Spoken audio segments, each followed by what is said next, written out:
వచ్చారు.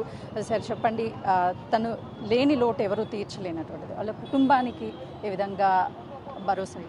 కుటుంబానికి రేవంత్ ఉన్నాడు, బాగానే చేస్తారు. ఏమైంది ఇప్పుడు? అది కుటుంబానికి బాధ కాదు. ఆయన వెళ్ళిపోయా పిల్లలకు అడుగుతారు. పిల్లలకు ఒక కవికి ప్రపంచం అంతా నిరాదరణ ఇస్తుంది. వాళ్ళ ముఖ్యమంత్రి తనకు మద్దతు ఉన్నాడు. అదే కుటుంబం ఆర్థికం కాదు, కుటుంబానికి తండ్రి ఉండాలి కదా, మంచిగా చెడ్డ. అది బాధ, కుటుంబానికి బాధ. సమాజానికి, తెలంగాణ సమాజానికి ఇంత బాధ. ఎందుకంటే ఇంకా రాయాల్సిన వాడు, చేయాల్సింది ఎంతో కృషి చేయాల్సి ఉండే, ఎంతో రాయగలిగిన శక్తి సామర్థ్యాలు ఉన్నవాడు. ఎంతోమంది యువతలో కూడా స్ఫూర్తి నింపారు. తను ఒక చదువు లేనటువంటి వ్యక్తి అయినా సరే ఈరోజు ఎన్నో పుస్తకాలను రాశారు, ఎన్నో పాటల్ని కూడా పాడారు. తెలంగాణలో చదువు లేని వాళ్ళు చాలా మంచి పనులు చేసినారు. ఉరకవి సిద్ధప్ప ఉండడానికి పెద్ద చదువు ఏం లేదు. శరీరాల బాగా చదువు ఏం లేదు.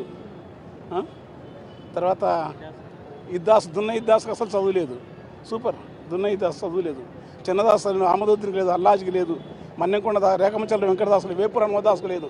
వేపూరు హనుమదాసు వీళ్ళందరూ చదువు లేకుండా, నారాయణదాసుకు లేదు. వీళ్ళందరూ చదువు లేకుండా అద్భుతంగా రాసినారు, చదువు ఉన్న వాళ్ళ కంటే. ఇద్దరు కూడా ఒక అనుబంధం ఉందే కదా, ఒకసారి ఆయన ఇప్పుడు లేకపోవడాన్ని మీ యొక్క బాధ అనిపేదా? మనిషి ఉంటే ఎంతైనా ఉంటుంది. మనిషి పోతే ఇంకేముంది? పాప ఇంకా ముందు ఆలోచించుకున్నాడు కాదు, ఏం లేదు. పిల్లలు చేతికి వచ్చిన వాళ్ళు ఇక తను సాధించాల్సిన ఎంత ఉండే, కావ్యం వేయాల్సి ఉండే. అలాంటి కవి వెళ్ళిపోతే అకస్మాత్తుగా, అంటే తనకు శంకరలహరి పుస్తకాన్ని వేసిన ఆయన ఈ ప్రపంచాన్ని చెప్పకుండా వెళ్ళిపోవాలనుకుని పోయినాడు. ఆయనకు యుగరాస్తాలు తెలుసు, హాయిగా ప్రశాంతంగా పడుకున్నాడుగా. ఈ భూమి మీద వెళ్ళిపోవాలనుకున్నా వెళ్ళిపోతారు అంతే. నిప్పుల వాగు ఈ పుస్తకం గురించి అది అవి నేను ఇప్పుడు దాని మీద చర్చ చేయను. నిప్పుల వాగులు అందరి పాటలు వేసినాడు, ఆయన పాటలు ఎక్కువ వేసినాడు. అయినా ఏం కాదు, కవిగా తను వేస్తున్నాడు, తను కష్టపడి తన పాటలు వేసుకున్నాడు. ఆ నిప్పుల వాగు అనేది అతని కష్టపడి సంపాదకత్వం ఇచ్చిన పుస్తకం, తెలంగాణ పాటకన్నీ సేకరించేసిన పుస్తకం. నిప్పుల వాగు చాలా కింది స్థాయి నుంచి ఒక గొర్రెలు కాసుకుని లేకపోతే బర్రెలు కాసుకుని ఒక చదువు లేని వాడు ఇంత స్థాయికి ఎదిగాడంటే అసలు తెలంగాణలో అందరూ గొర్రెలు కాసుకుంటారు, బర్రెలు కాసుకుంటూ రాసినారు. తెలంగాణలో ఓడి ఉరకవి సిద్ధప్ప, కుమరాయన, హరిహరి వెంకన్న, సాలె మాణిక్యం, కందాల రంగాచార్య అందరూ కింద పైనగా తెలంగాణ నేపథ్యం గట్టుపలేక శరీరాల బాగా కనిచి కూడా వాళ్ళందరూ కూడా పెద్ద చదువుకొని మారుల ఊర్లలో ఉండే కవిత్వం రాసి తెలంగాణ సాహిత్యం అనేది బయటికి రాంది, బయటకు వచ్చింది కూడా.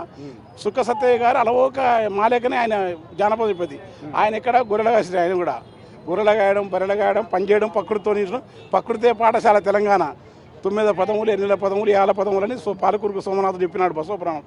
అట్లాంటి నేపథ్యం తెలంగాణ నేలకుంది. ఒగ్గు కథలు, కీర్తనలు, యక్షగానాలు, అచల గురువులు, సాంఖ్య గురువులు, అమనస్క గురువులు, సిద్ధ సాంప్రదాయం, మహత్తరమైన వారసత్వం సిద్ధనాగార్జున పుట్టిన నేల కనుక ఇక్కడ అక్షరం పొంగి వస్తుంది. ఈ అక్షరం అనేది ఈ అంత బయట చదువుతో లోపల చదువు నడుస్తుంటారు, లోపల యంత్రం. ఆ లోపల చదువుతో బయట చదువు అద్భుతంగా అల్లగల నేర్పర్లు అతను ఒకడు.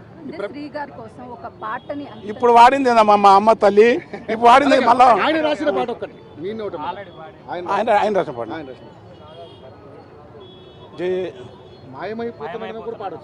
నాకు మొత్తం రాదు కదా. నేను 2 లైన్లు చాలు, మీ నోటం తినాలి. జై బోలో తెలంగాణ గలగర్జనల వీణ, అది